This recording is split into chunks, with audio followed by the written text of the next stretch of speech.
Shalom, selamat pagi Bapak Ibu. Biar semangat, saya undang bangkit berdiri semua.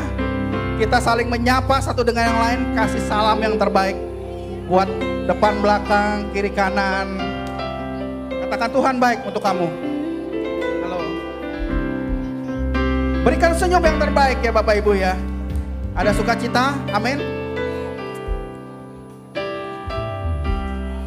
Di tengah-tengah cuaca mungkin agak hujan-hujan dari pagi ya. Tapi saya melihat antusias yang luar biasa dari jemaat Tuhan pagi ini. Kita mau semangat, kita mau sukacita, kita mau memuji Tuhan, kita mau tinggikan Dia, kita mau bersyukur buat kebaikannya, amin. Mari kita berdoa. Terima kasih Bapa, Engkau Allah yang baik dalam hidup kami. Kami bawa ucapan syukur kami kepadamu Tuhan.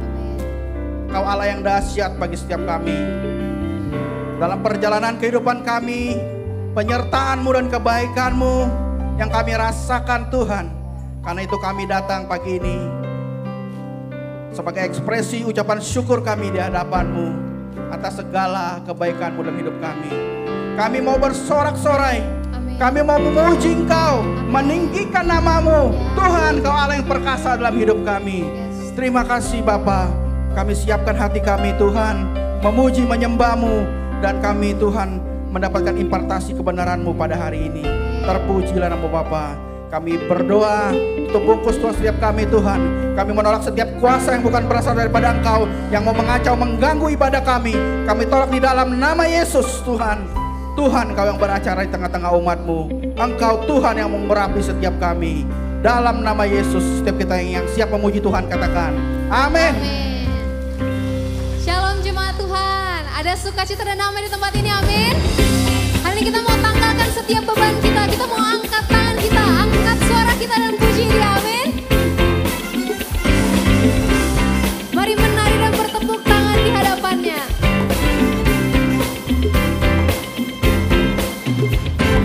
Angkatlah suaramu, puji dan serukan nama Yesus. Tanggalkan bebanmu, tak perlu kau khawatir.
kami boleh menanggalkan setiap beban kami. Hari ini kami datang. Kami bawa Tuhan hidup kami ke hadapan-Mu. Hari ini kami mau datang menyembah Tuhan. Ini semua bukan tentang kami, tapi tentang Engkau Tuhan. Tentang Engkau yang begitu luar biasa dalam hidup kami. Biar hidup kami menyatakan Engkau selalu Tuhan. Hari kami mau menyembah-Mu di tempat ini Tuhan.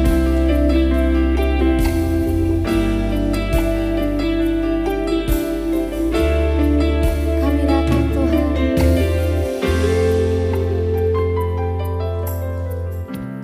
Bapakku datang menyembah-Mu di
untuk pribadi-Mu, untuk kasih-Mu di hidup kami.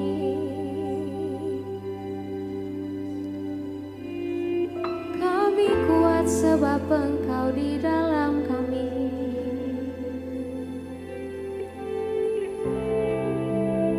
Dari masa ke masa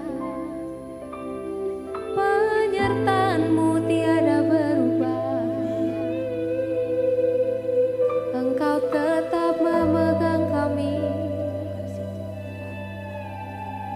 dengan tangan kanan-Mu yang membawa kemenangan. Betapa ajaib, betapa ajaib yang Kau perbuat Tuhan. Biar kami terkagum, biar mata kami tertuju padamu.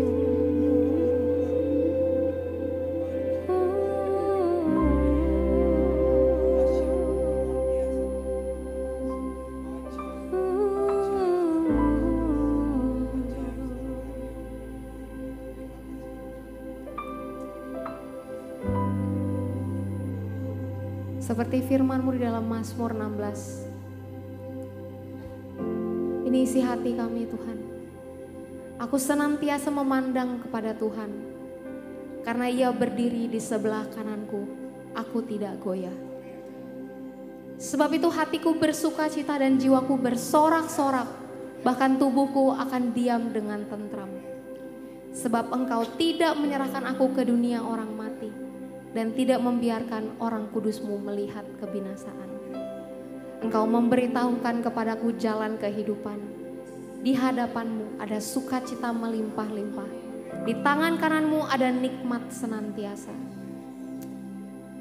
Tuhan, hari ini kami bersyukur, kami mau sadari betapa kami punya Tuhan yang begitu dekat. Kau berdiri di samping kami, bahkan Kau berdiam di dalam kami Tuhan. Nah hari ini Tuhan kami mau memandang kepada Engkau. Hari ini kami mau menikmati keselamatan yang Tuhan sediakan. Kami mau syukuri. Kami mau nikmati Tuhan.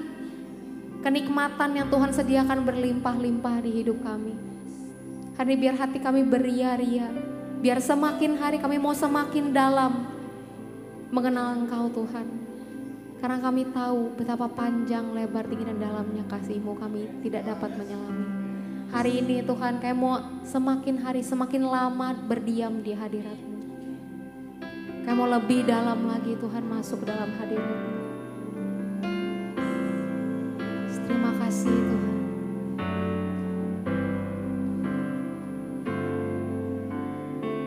Terima kasih. Lebih dalam lagi ku rindu Kau.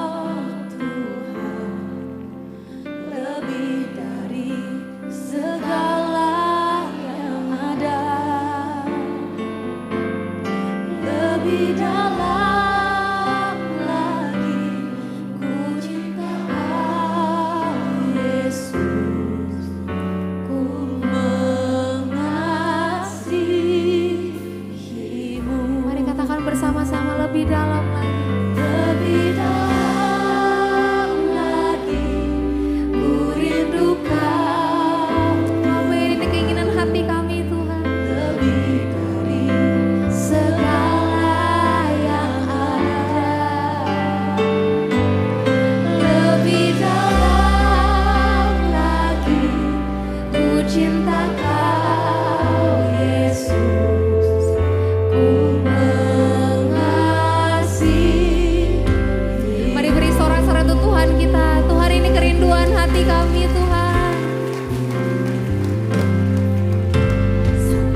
kami Tuhan supaya Tuhan menjadi satu-satunya yang kami rindukan. Ajar kami semakin mencintai Tuhan, mencintai firman-Mu dari hari ke hari. Terima kasih Tuhan, ini hidup kami semuanya milik-Mu. Mari jemaat Tuhan kita yang percaya mengucap syukur, sama-sama kita katakan amin. Shalom jemaat Abalong Palem. Seperti yang kita baca dalam kitab para rasul, cara hidup jemaat mula-mula. Mereka hidup dalam pengajaran rasul-rasul dan dalam persekutuan yang indah. Mereka juga mempraktekkan kasih Kristus dengan hidup saling berbagi. Dalam Galatia 6 ayat 2 dituliskan, bertolong-tolonglah menanggung bebanmu, demikianlah kamu memenuhi hukum Kristus. Meresponi firman Tuhan ini, Gereja Abalong Palem melalui GI 1000 telah menjadi berkat di tengah-tengah jemaat. Setiap bulan GI 1000 mengadakan penjualan sembako bersubsidi, memberikan bantuan darurat kepada jemaat yang membutuhkan, dan juga berbagai kegiatan lainnya. GI 1000 akan mengadakan program kupon donatur agar jemaat dan komsel-komsel dapat lebih aktif terlibat menjadi saluran kasih Tuhan bagi sesama. Untuk informasi lebih lanjut, Bapak Ibu dapat menghubungi booth GI 1000 di depan ruang ibadah. Mari kita dukung gerakan GI 1000.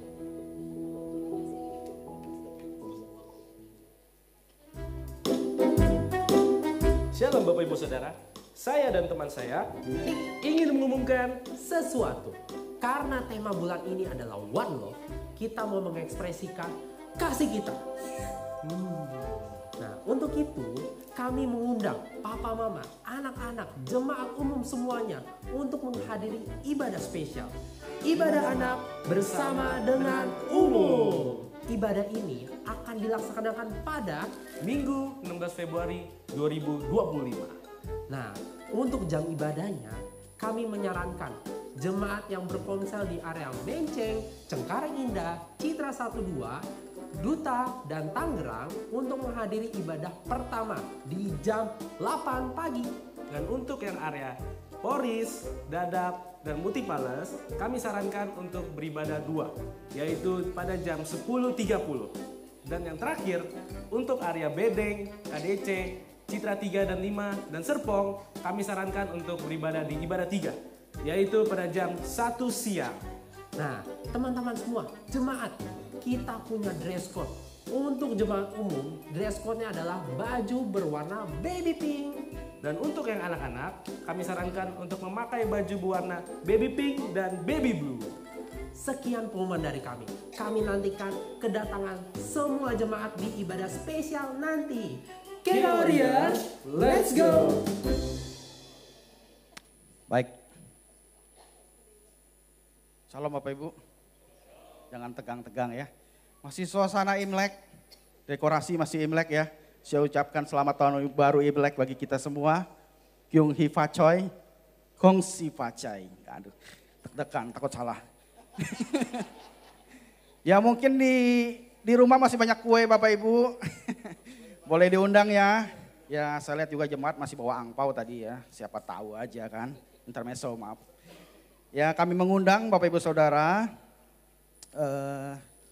untuk maaf salah.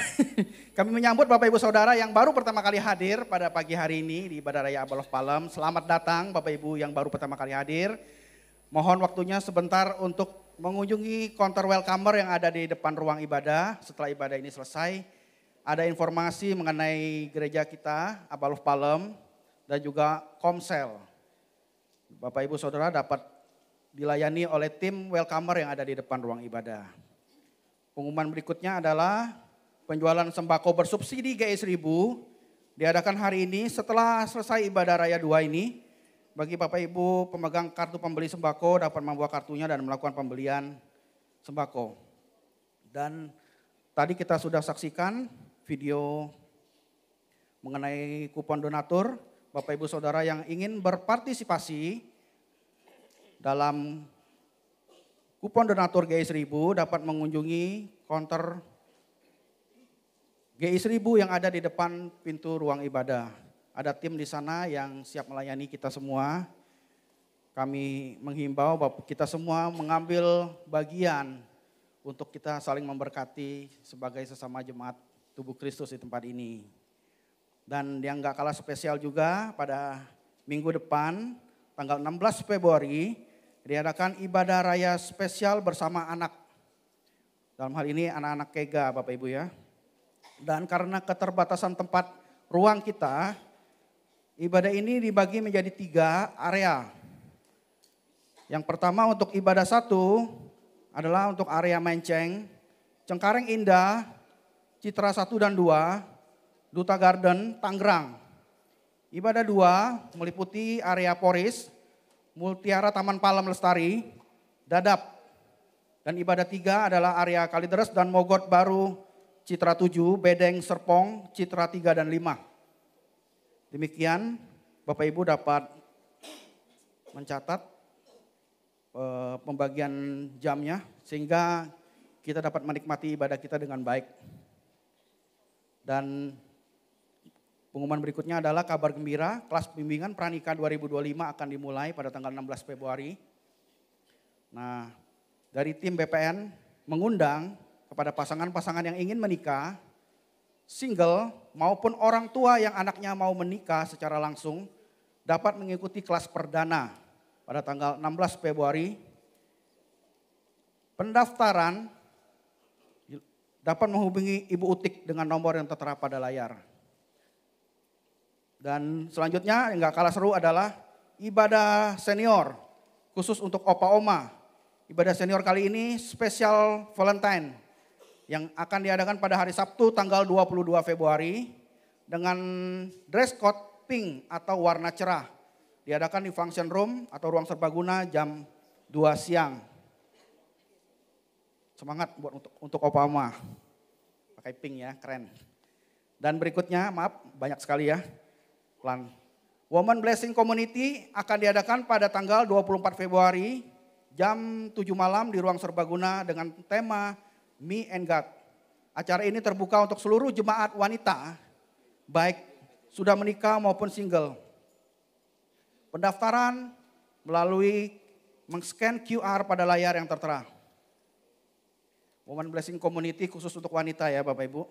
Dan untuk persembahan persepuluhan Bapak Ibu yang beribadah secara online dapat memberikannya melalui transfer ke nomor rekening yang tertera pada layar Anda. Dan Bapak Ibu yang ada di onsite dapat memberikan juga secara langsung melalui amplop yang telah disediakan.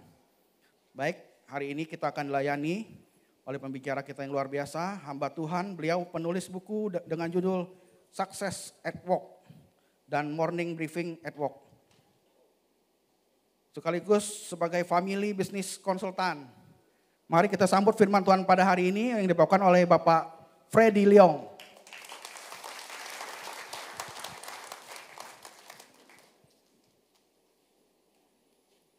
OK， Shalom Bapak Ibu semua， 大家好，祝你们全部人恭喜新年，万事如意，年年有余，身体健康。Ya, semoga tahun ini Bapak Ibu semua semakin sehat, semakin takut akan Tuhan, semakin berjalan bersama Kristus dan semakin berubah bersama Kristus juga. Amin saudara? Oke, baik.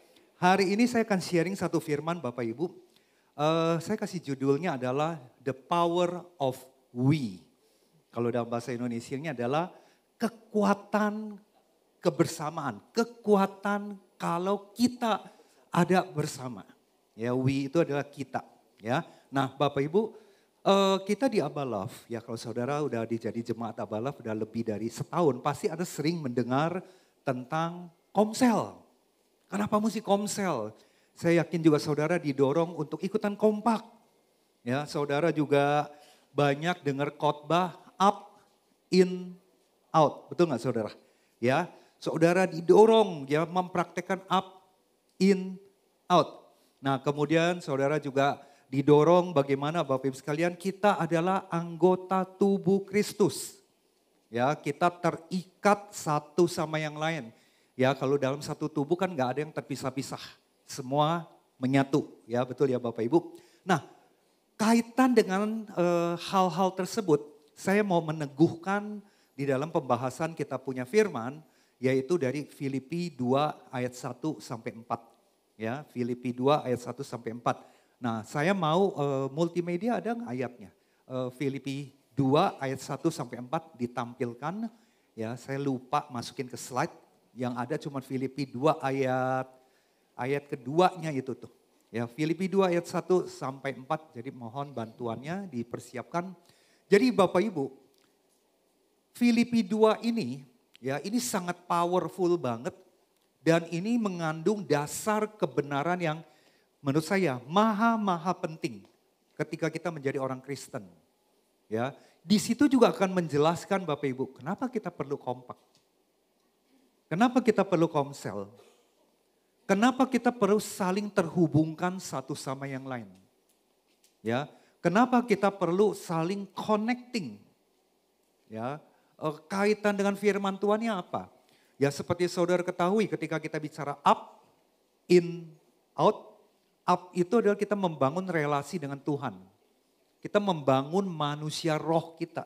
Itu adalah up. In itu kita membangun relasi dengan sesama.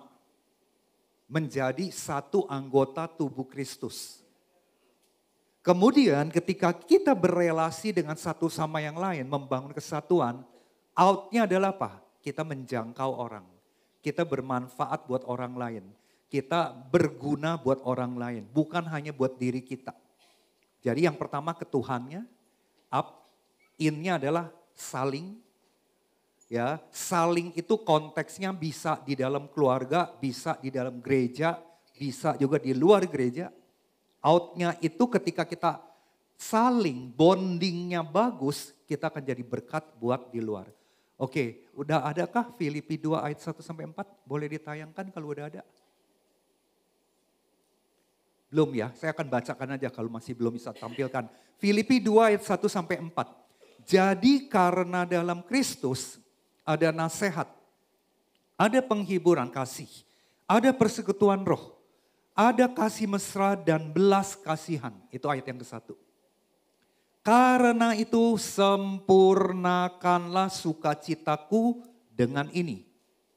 Hendaklah kamu sehati sepikir, dalam satu kasih, satu jiwa, satu tujuan, dengan tidak mencari kepentingan sendiri atau puji-pujian yang sia-sia. Ya, sebaliknya, hendaklah dengan rendah hati yang seorang menganggap yang lain lebih utama daripada dirinya sendiri. Dan janganlah tiap-tiap orang hanya memperhatikan kepentingannya sendiri, tetapi kepentingan orang lain juga. Nah, saudara, saya mau bahas terutama di ayat ke-1 dan ayat kedua. Yang saya nggak bisa ditampilkan ya ayatnya nih ya. Ayat yang ke-1 bunyinya sekali lagi saya tekankan ya. Jadi karena dalam Kristus. Ya, karena kita ada di dalam Kristus, maka ketika kita ada dalam Kristus ada 5 hal yang terjadi Bapak Ibu. Ada 5 berkat yang Tuhan mau turunkan kepada kita. Kalau kita ada dalam Kristus. Yaitu apa? Ada nasihat, ada penghiburan kasih, ada persekutuan roh, ada kasih mesra dan belas kasihan. Ini agak anehnya kalau saya baca Alkitab bahasa Inggris agak sedikit beda. Nah, saya akan bacakan dalam bahasa Inggris nih Bapak Ibu. Ya, ini saya ngambil dari Easy English Version. Nah, dibilangnya begini nih. You belong to Christ. Kita semua ini milik Tuhan. Jadi orang yang ada di dalam Tuhan Bapak Ibu, dia akan mendapatkan 5 hal. Dia akan dapatkan 5 hal. Siapa yang ada di dalam Tuhan lu ya, dia ada di dalam Tuhan, Tuhan ada dalam dia akan dapat 5 hal. Yang pertama di sini disebut adalah ya, kita akan mendapatkan keberanian. Ya, di sini disebutnya adalah you belong to Christ and he makes you brave. Kamu akan dibuat berani. Yang ke-1. Kemudian yang kedua, kamu akan dibuat menjadi kuat. Berani, lalu yang kuat, yang kedua. Yang ketiga, kamu dimampukan untuk bisa saling menolong orang lain. Kalau kamu ada di dalam Kristus. Dan yang keempat, kamu akan ada di dalam persekutuan dengan roh. Dan yang kelima, kamu akan dibuat untuk bisa saling mengasihi dan mengampuni. Kalau kita ada di dalam Kristus. Jadi artinya di ayat yang ke-1, ketika kita ada dalam Kristus, Tuhan mampukan kita 5 hal. Makanya Bapak Ibu kalau Anda lihat di CG, di SPK gitu ya, kita ada orang yang kepahitan gitu, kepahitan dengan seseorang. Puluhan tahun gak bisa ngampuni, tapi ketika dia ada dalam Kristus, maka Kristus memampukan dia untuk bisa mengampuni. Bukan karena kekuatan dia, bukan karena usahanya dia. Karena kita ada dalam Kristus, anak kita bandelnya minta ampun. Tapi kita dimampukan untuk mengasihi dia tanpa syarat. Saudara mungkin ada yang mengalami, saudara dikhianati oleh pasangan saudara. Dia selingkuh. Karena saudara ada di dalam Kristus, saudara dimampukan untuk berani, teguh dan bisa mengasihi. Itu ayat ke-1 Bapak Ibu. Jadi ketika kita ada dalam kasih Kristus, kita ada dalam Kristus, ada 5 hal yang Tuhan akan berikan kepada kita. Bapak Ibu saya punya profesi adalah Family Business Consultant. Ngapain tuh profesi itu? Saya adalah konsultan bagaimana menolong perusahaan-perusahaan keluarga, baik perusahaan yang kecil sampai perusahaan yang pernah saya tangani 30 orang lebih karyawannya. Bagaimana membenahi keluarga mereka yang terjun di dalam bisnis. Ya biasanya kalau nggak dirapikan bapak, suami, istri, anak berantem menjadi dalam bisnis. Belum lagi nanti ada omnya, ada sepupu, ada keponakan yang terlibat. Nah ini dibenahin. Nah Family Business Consultant juga kerjaannya adalah bagaimana kita membantu klien mau mewariskan perusahaannya kepada anak-anaknya. Langkah-langkahnya gimana? Mempersiapkannya bagaimana? Lalu termasuk mempersiapkan anak-anaknya nanti kalau menjadi CEO, jadi direktur, dia udah siap. Nah juga termasuk kita benahin dia punya gaya manajemen yang udah kuno, yang basi. Nah menjadi gaya manajemen yang siap untuk berkompetisi. Nah itu kerjaan saya, Family Business Consultant. Bapak Ibu, hampir 20 tahun saya di bidang ini, saya banyak menjumpai pemilik perusahaan Bapak Ibu. Yang hartanya, asetnya itu kadang-kadang bisa sampai triliunan rupiah. Cuma dia mau turunin ke anaknya nggak siap. Ya mungkin dia punya 2 anak, 3 anak, 4 anak, anaknya nggak siap itu lebih banyak kepada mindset dan karakternya. Anaknya bandel, anaknya nggak disiplin, ya hubungan orang tua dengan anak memang nggak bagus. Kemudian Bapak Ibu sekalian saling sesama bersaudara saling ribut, cakar-cakaran, iri hati. Yang kayak gini banyak banget. Banyak banget. Sehingga si founder bisnis, pemilik perusahaannya itu mikir ulang. Jadi kalau saya mati gimana ya? Ini hartanya berantakan gak ya kalau saya turunin ke anak nih ya?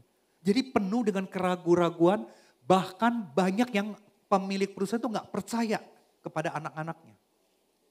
Nah, Bapak Ibu sekalian, makanya kenapa di Indonesia bisnis yang bisa diturunkan sampai generasi kedua itu hanya 30%.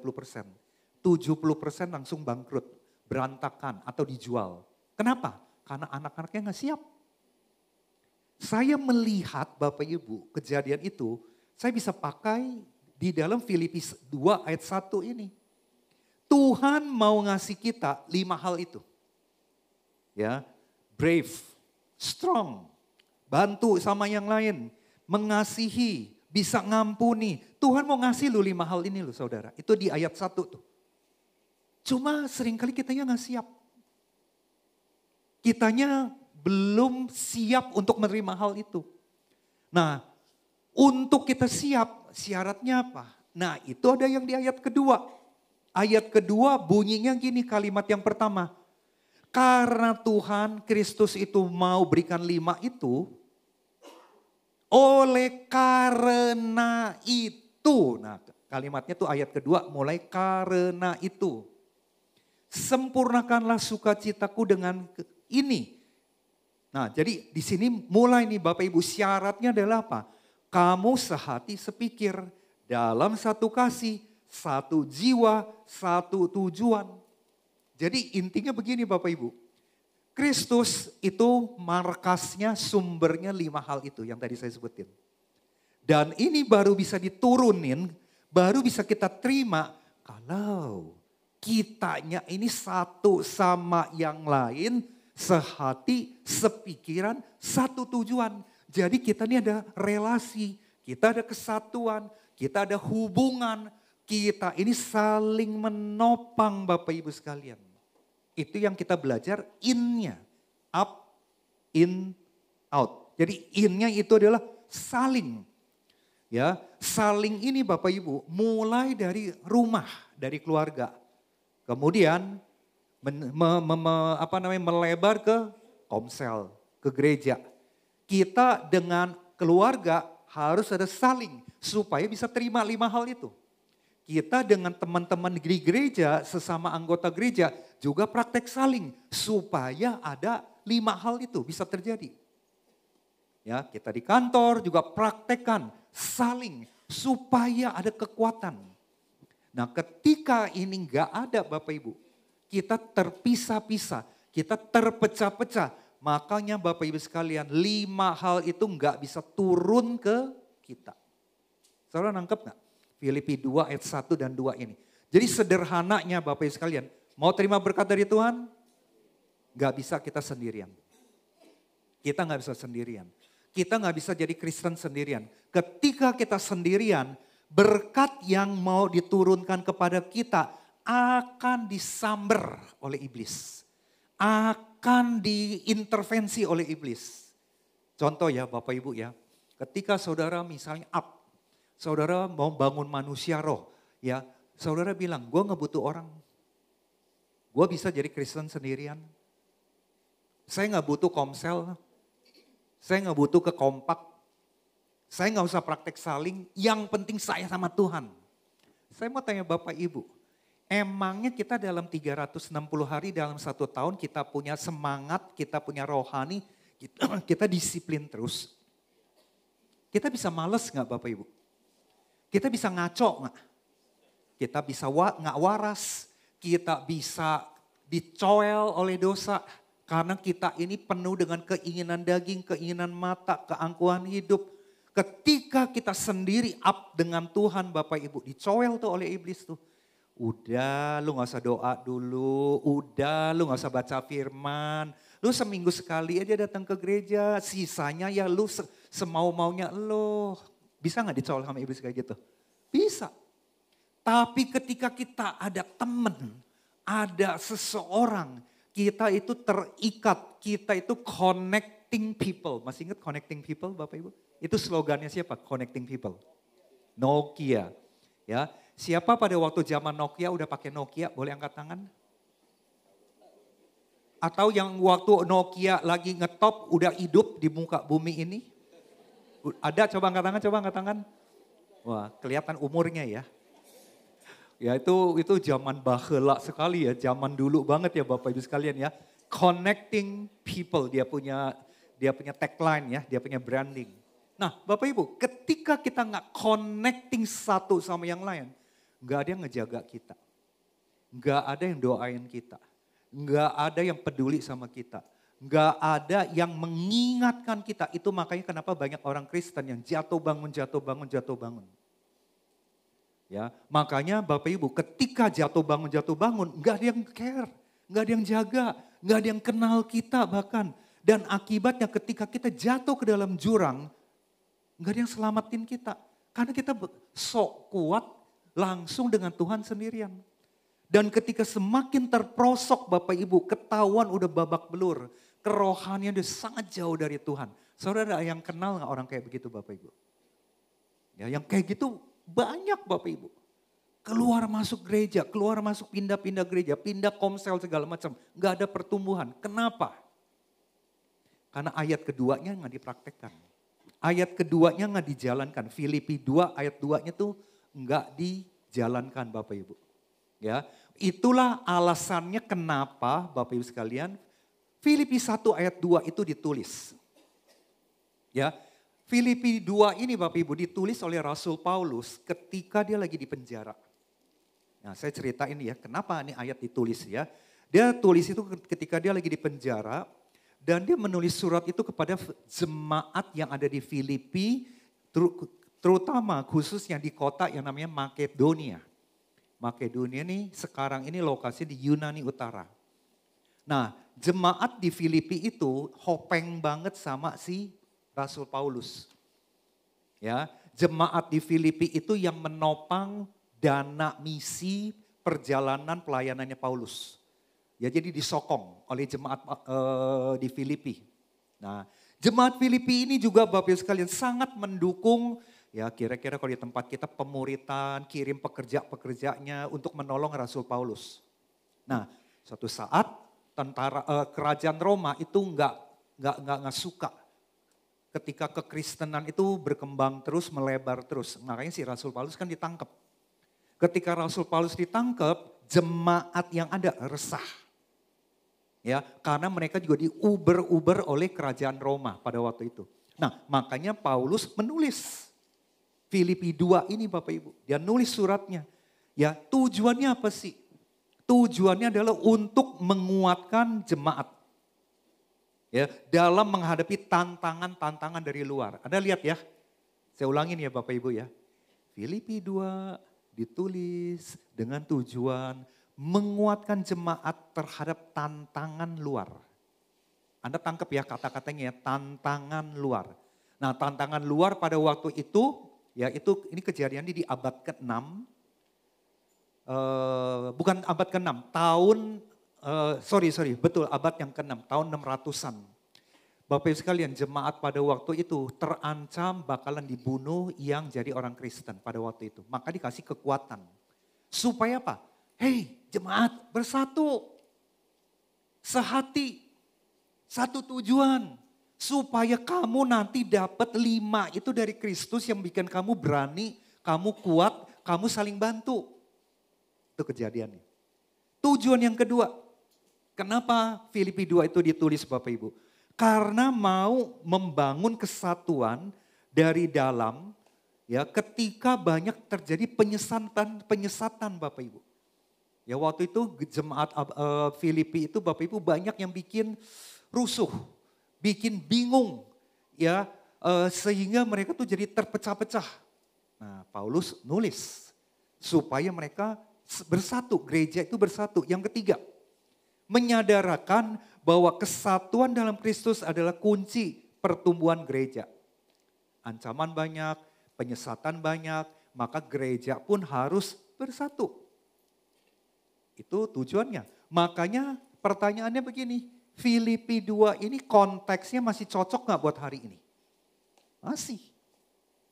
Filipi 2 ditulis untuk menyadarkan kita bahwa kehidupan zaman akhir itu banyak tantangan. Saudara setuju gak? Kehidupan zaman sekarang ini banyak masalah loh. Dan kita tidak bisa sendirian. Ya, saya ulangi ya Bapak Ibu ya. Kehidupan akhir zaman sekarang semakin banyak tantangan. Semakin membuat kita semakin menjadi individualis. Kita semakin keingin dagingannya kuat. Kita semakin banyak tantangan Bapak Ibu sekalian, keangkuhan hidup susah diatur. Yaitu seperti ditulis dalam 2 Timotius 3. Kondisi zaman akhir itu seperti apa? Nah Bapak Ibu kita lihat sebentar nih. Emangnya kondisi dunia kita sekarang gimana sih? Nah saya mau ajak Anda lihat gambar ini. Anda lihat sebentar gambar ini. Ya, dunia ini Bapak Ibu saat ini. Sistem yang ngebentuk dunia ini Bapak Ibu. Adalah membuat orang itu terpecah-pecah. Terpisah-pisah Bapak Ibu. Tidak menyatu. Dan ini kita nggak sadari. Penyebabnya apa Bapak Ibu sekalian? Saya kasih contoh nih ya Bapak Ibu ya. Saudara bisa lihat gambar ini. Salah satu penyebabnya adalah teknologi. Smartphone, teknologi. Gambar ini banyak terjadi nggak di Indonesia? Banyak banget ya. Coba tanya kiri kanan, tanyanya begini ya, lo gitu nggak? Ya, coba tanya saudara. Ya, teknologi Bapak Ibu sangat bermanfaat untuk mempersatukan. Kita komunikasi jadi lebih cepat, betul nggak? Apalagi tempat kerja. Tapi teknologi juga memisahkan. Ya, saya di rumah punya rumah 2,5 lantai. Di bawah itu living room gitu ya, ruang tamu, ruang makan, dapur. Lantai 2 itu kamar. Kita ada beberapa kamar di lantai atas. Nah Bapak Ibu, kalau misalnya saya atau istri udah di bawah nih, mau manggil anak makan. Zaman sekarang kalau manggil anak makan yang lagi di lantai 2 di kamar masing-masing pakai teriak-teriak atau pakai HP. Sama ya pengalamannya ya. Pakai WA kan, betul nggak Bapak Ibu? Makan, N-nya panjang gitu ya. Makan gitu. Kalau nggak dibaca juga apa yang kita lakukan Bapak Ibu? Telepon. Telepon nggak dijawab juga apa yang kita lakukan? Samperin. Jadi samperin itu ketemu kalau udah di level 3. Udah kebangetan dan kita udah berasap nih di sini nih. Ya, kita udah pikir jurus apa yang kita mesti ngocehin mereka. Nah, ini yang terjadi Bapak Ibu. Kita ini aja di rumah udah karena teknologi terpisah-pisah. Makanya Rasul Paulus bilang nih, aku nulis ini tujuannya supaya kamu waspada terhadap berbagai ancaman di luar. Sehingga kamu tuh jadi terpecah-pecah. Ketika kamu terpecah-pecah, maka kamu tidak bisa mendapatkan berkat 5 tadi yang di ayat 1. Kamu akan sendiri-sendiri. Ketika kamu sendiri-sendiri, kamu akan jadi lemah. Betul gak Bapak Ibu? Nah, oleh karena itu Bapak Ibu, kita mesti sadari kondisi hari ini. Kondisi yang sangat mengerikan karena kemajuan teknologi. Ya, Bapak Ibu di sini siapa yang menggunakan ChatGPT, yang udah pakai ChatGPT? Coba angkat tangan. Dari sekian banyak dikit banget ya. Jadi selama ini kemana aja gitu loh. Ya udah pakai AI kan ya, udah aktif ya pakai AI ya. Kira-kira sebulan lalu Bapak Ibu saya baru tahu, saya pengguna ChatGPT udah cukup aktif. Dari tahun 2023 awal. Waktu saya lagi menyelesaikan disertasi saya. Wah itu kebantu banget dengan ChatGPT. Nah, baru sebulan lalu saya baru tahu ChatGPT itu punya fitur baru. Kita bisa ngobrol dengan ChatGPT. Nggak usah ketik, ini udah pada pakai nggak belum? Ya, misalnya saya pengen tahu nih, ChatGPT besok saya mau ke Bandung.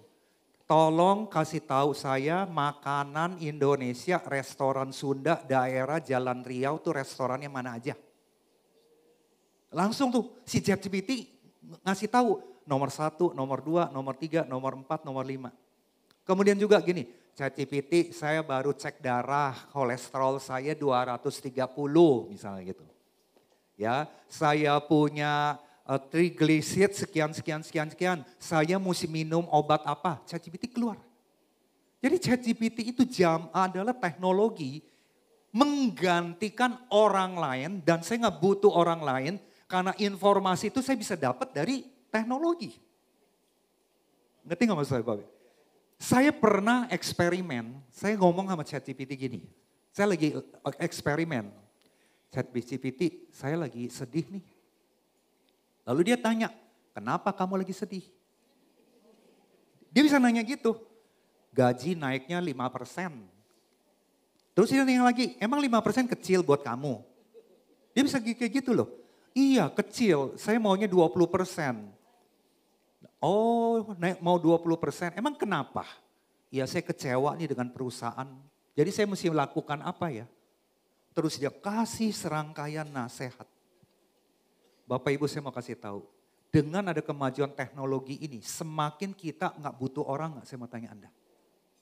Semakin kita terpisahkan, semakin kita tidak praktekkan firman Tuhan sebagai satu anggota tubuh. Kita jadi orang Kristen, dengan teknologi kita nggak butuh orang. Datang ibadah kalau bisa online aja. Nggak perlu ketemu orang, betul nggak Bapak Ibu? Sama dengerin firmannya. Makanya kenapa banyak orang di era zaman sekarang itu kesepian. Nggak kenal dengan orang. Tidak connecting people. Bahkan anggota gereja juga tidak saling terhubungkan, tidak saling kenal. Gue sih kenal mukanya, tapi gue nggak tahu namanya.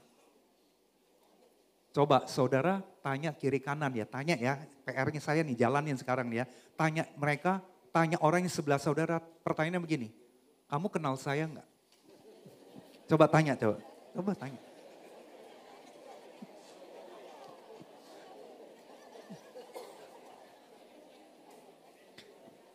Kalau duduk deretan depan sih biasanya kenal ya. Yang menengah ke bawah nih, kenal enggak? Ini buktinya Bapak Ibu, kita aja nggak saling connecting loh. Kita nggak kenal loh Bapak Ibu. Apalagi yang nggak komsel, lebih nggak kenal lagi. Cuma tahu muka aja sering ketemu. Betul nggak Bapak Ibu? Ini adalah ancaman yang dimaksud Paulus. Ancaman dari luar, kita itu terpisah. Nah jadi strategi iblis Bapak Ibu sekalian ya, strategi iblis adalah Bapak Ibu sekalian, bagaimana menggunakan teknologi kita tuh sendiri-sendirian. Contoh deh Bapak Ibu, nanti siang aja coba buktiin. Nanti kan di sini kan jam 12 selesai nih ya, pasti makan bareng dengan keluarga ya. Coba lihat deh, ketika makan bareng nunggu makanan keluar ngapain Bapak Ibu?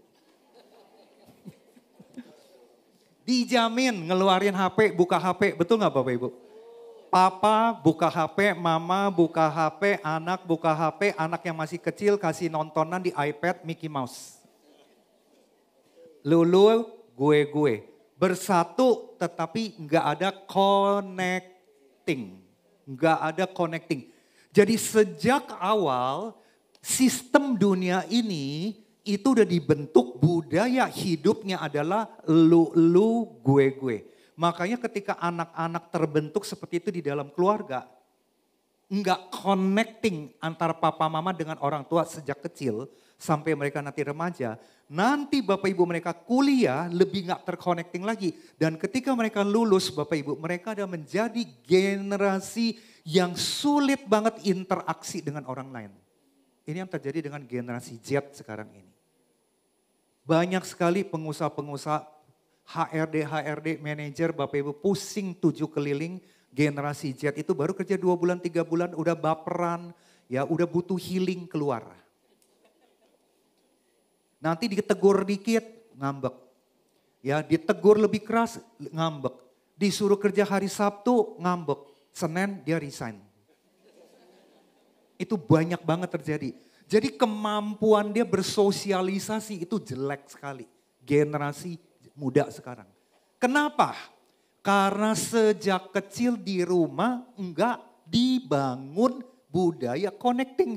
Papa sibuk, mama sibuk, makan juga makan beda-beda. Satu makan di kamar, satu makan dekat dapur, satu makan di living room.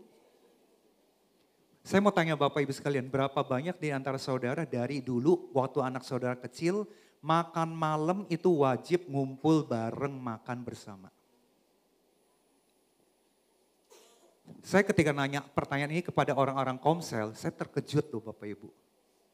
Jarang banget makan bareng sejak anak-anak kecil. Kami di keluarga Bapak Ibu, karena saya ngalamin. Saya ada datang dari keluarga yang makan malam itu selalu ada papa mama. Sampai saya di SMA, karena waktu universitas saya keluar dari rumah, karena di kota lain. Sampai SMA kita masih makan bareng. Saya punya 3 anak, 3 cowok semua, kita semua makan bareng sampai mereka itu keluar dari rumah. Karena kuliahnya di tempat lain. Dan Bapak Ibu Anda tahu nggak?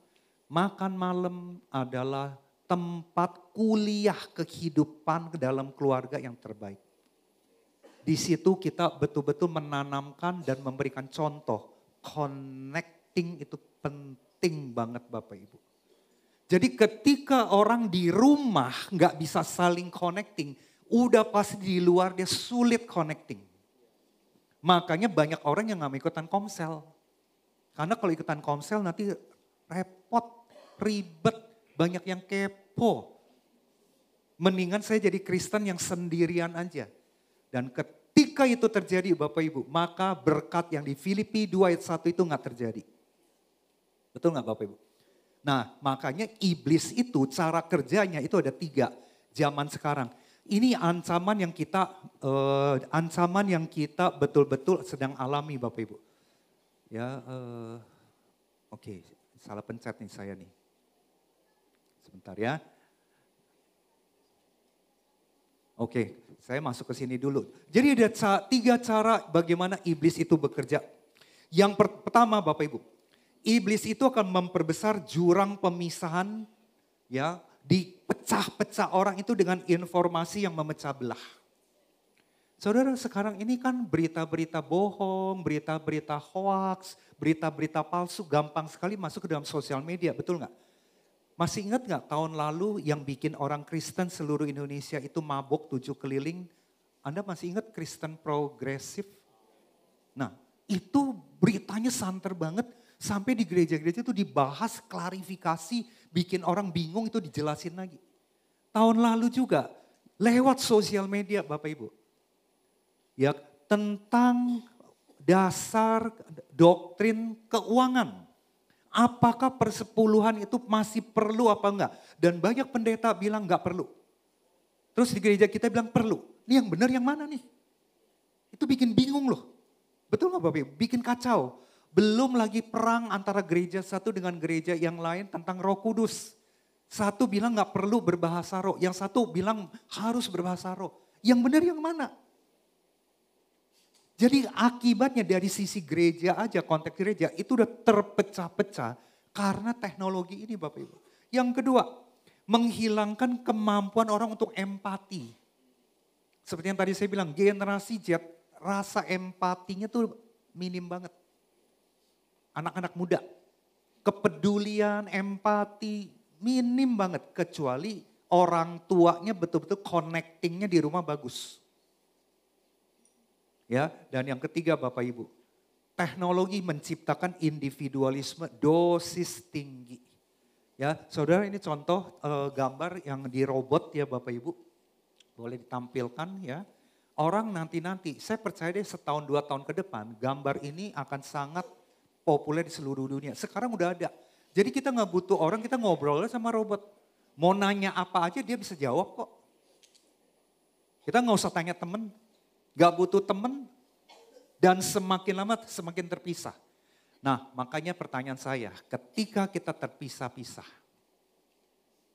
Ya oleh kondisi eksternal ya, kondisi dunia yang menciptakan sistem itu. Pertanyaan saya begini.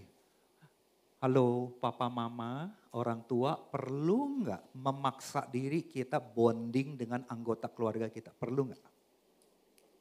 Siapa yang bilang perlu? Coba angkat tangan. Penting nggak coba? Yang bilang penting deh, penting. Oke, jangan turunin dulu, angkat tangannya nggak usah tinggi-tinggi. Ya, lalu tanya kiri kanan, lu serius? Serius? Yakin? Yakin ya? Supaya apa Bapak Ibu? Ketika kita bersatu, iblis nggak bisa masuk. Ketika kita terpecah-pecah, iblis gampang banget masuk. Nah, oleh karena itu, apa yang mesti kita lakukan? Ya, apa yang mesti kita lakukan Bapak Ibu? Nah, 3 hal yang kita harus connecting people. Saya kasih Anda prakteknya gimana. Yang pertama, bangun hubungan yang nyata di luar kebaktian. Entah lewat kompak, entah lewat komsel. Ini konteksnya jemaat gereja. Saudara, saya banyak melihat ya, ini mohon maaf nih. Kalau saudara nggak setuju, ya nggak apa-apa. Karena ini POV-nya saya. Saudara tahu POV? Point of view-nya saya. Pengamatan saya. Orang-orang yang ada di dalam komsel, setia dalam komsel, itu lebih kehidupan dan rohaninya terjaga. Kesehatan rohaninya terjaga. Asal dia nggak seau ya. Auban. Ngerti ya? Auban itu apa? Itu bahasa Prancis Bapak Ibu. Saudara boleh googling nanti.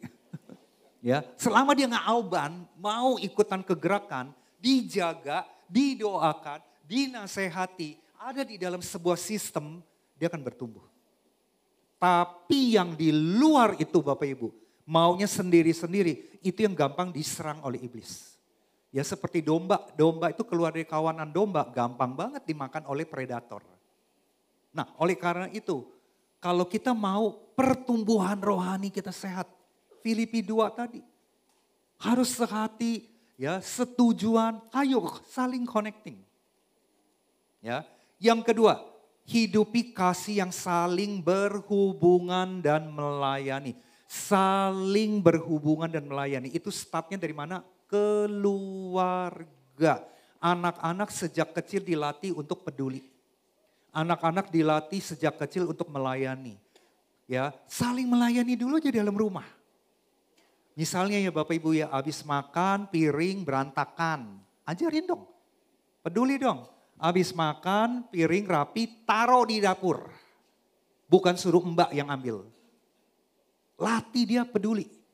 Latih dia peduli bahkan kepada asisten rumah tangga. Nah, sehingga nanti dia tumbuh ketika dewasa, dia menjadi orang yang peduli. Saya banyak banget loh Bapak Ibu perusahaan-perusahaan yang melihat generasi Z itu parah kepeduliannya. Tapi saya nggak bilang semua ya, nggak semua kayak gitu. Tapi yang kayak gitu banyak banget. Kenapa bisa kayak gitu? Karena itu adalah hasil didikan di rumah. Connectingnya nggak jalan. Orang tua itu sibuk dengan hanya kasih uang. Hubungan tidak ada atau minim. Maka yang kedua adalah hidupi kasih yang saling berhubungan. Dan yang ketiga Bapak Ibu yang terakhir. Kita sebagai anak Tuhan jangan menjadi konsumen rohani. Tapi jadilah produsen rohani. Konsumen rohani gini nih Bapak Ibu. Datang ke gereja, cari gereja yang memuaskan dia punya cita rasa.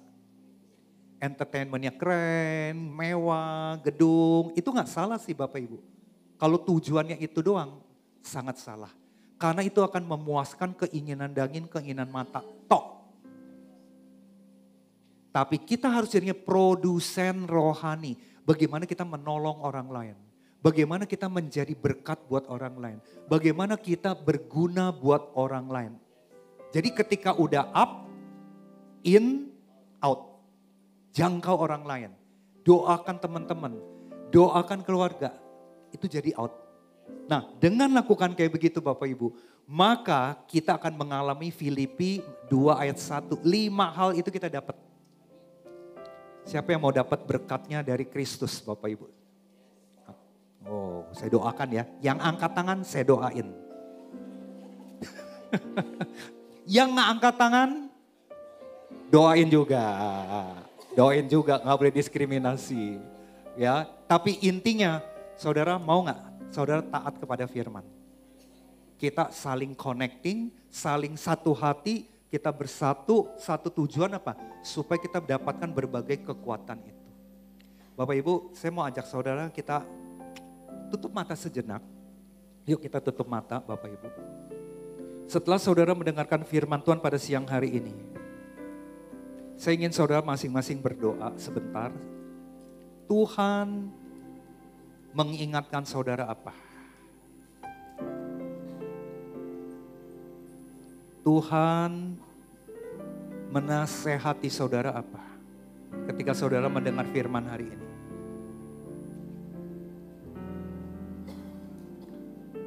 Atau Tuhan bahkan menegur kita dalam hal apa?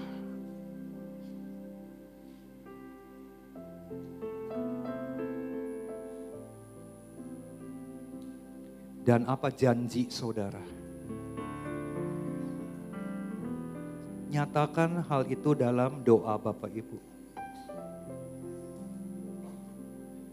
Maukah saudara berjanji sama Tuhan, Tuhan, aku mau memperhatikan bangun hubungan mulai dari keluargaku Tuhan. Supaya anak-anakku ketika lepas dari keluarga ini, mereka siap. Ketika diutus keluar rumah, mereka punya karakter yang peduli kepada orang lain. Mereka punya karakter yang mau menolong orang lain. Mereka punya karakter yang sensitif dengan orang lain, bukan yang egois.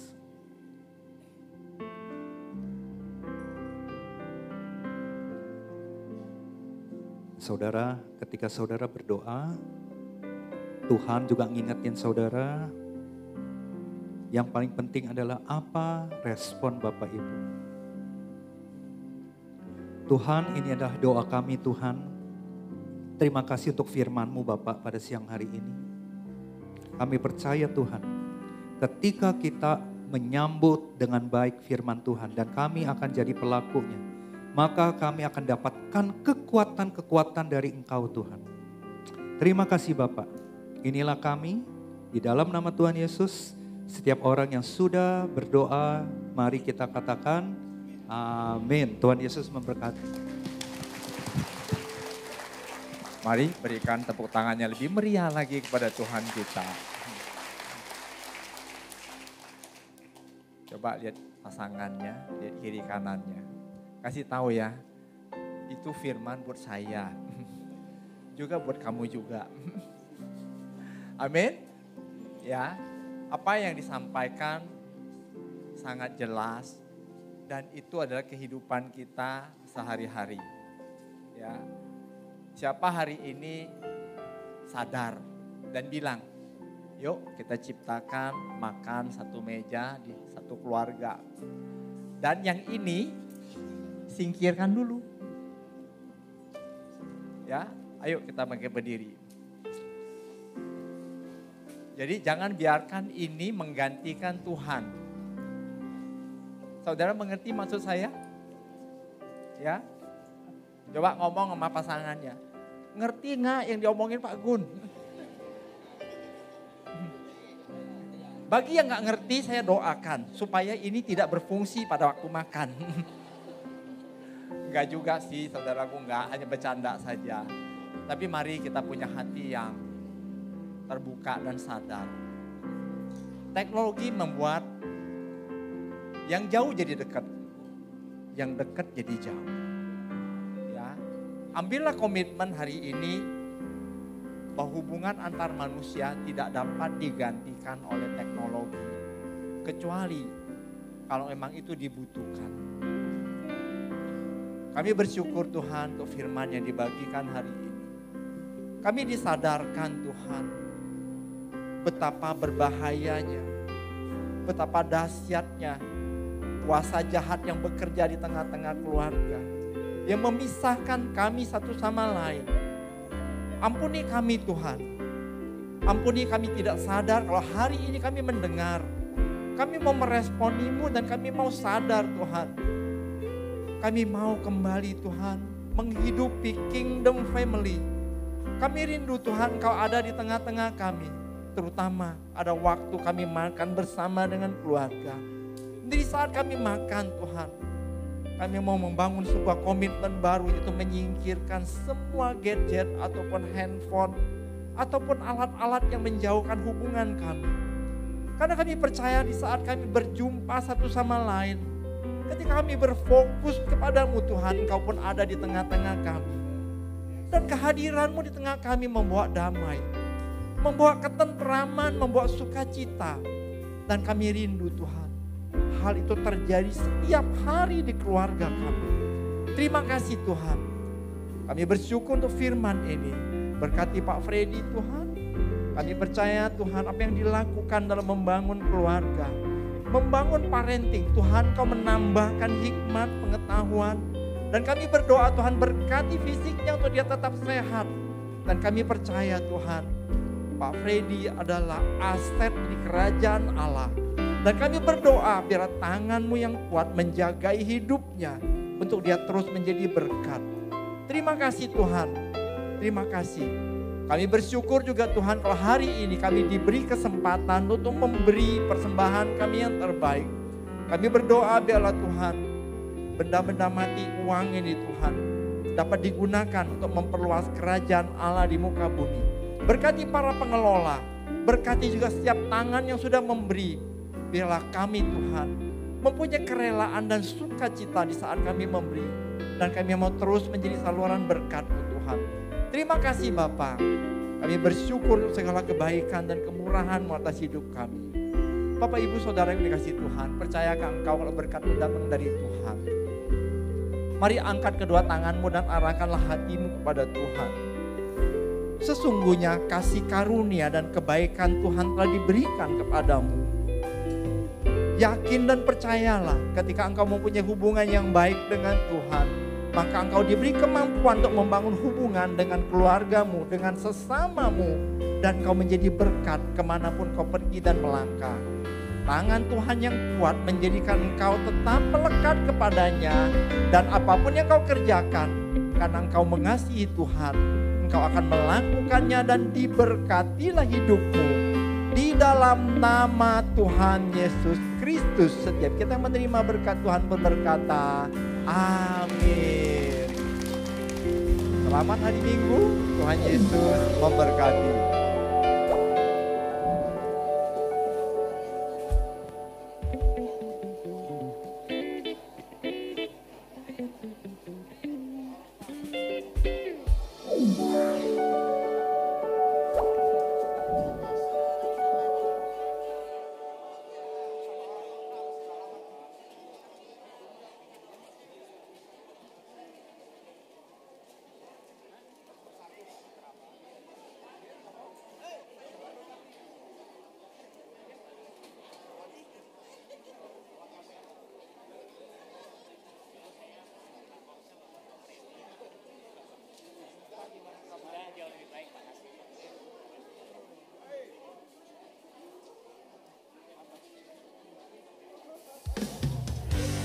Shalom jemaat yang dikasihi Tuhan.